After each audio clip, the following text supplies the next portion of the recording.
2 April Thursday. சமாதானத்தின் பரிசு.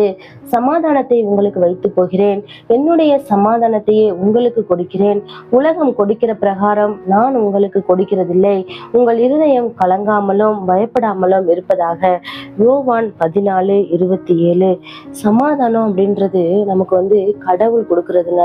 அது அவரு கொடுக்கிற ஒரு தெய்வீக பரிசு. இந்த உலகத்துல எல்லாருமே ஒரு சமாதானமா இருக்காங்க அப்படின்னு சொன்னா கிடையாது. எல்லாருக்குமே அவங்களோட மனசுல ஒவ்வொரு விதமான போராட்டங்கள், கலக்கங்கள் இருக்கும்.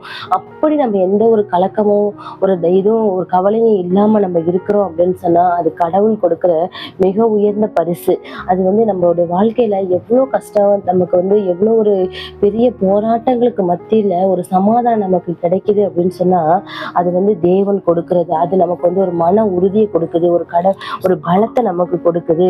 இது இந்த சமாதானம் யார் என்ன நம்மளை சமாதானப்படுத்தினாலும் தேவன் கொடுக்கிற சமாதானத்துக்கு அது ஈடாகாது. அதனால நாம ஜபத்துல நம்ம தேவனிடத்துல நம்மளுடைய குறைகளை சொல்லி அவரை நம்ம சார்ந்து இருப்பது மூலம் தேவன் நமக்கு ஒரு சமாதானத்தை கொடுக்குறாரு. அப்படி அவர் சமாதானத்தை கொடுத்து நம்மளை மன அமைதியை நம்ம பெற்றுக்கொள்றோம். அதனால இனிமேலே நம்மளுடைய கஷ்டங்கள், துன்பங்களை தேவனிடத்துல கொடுத்து அவருடைய சமாதானத்தை நம்ம தேடணும். ஜெபம்.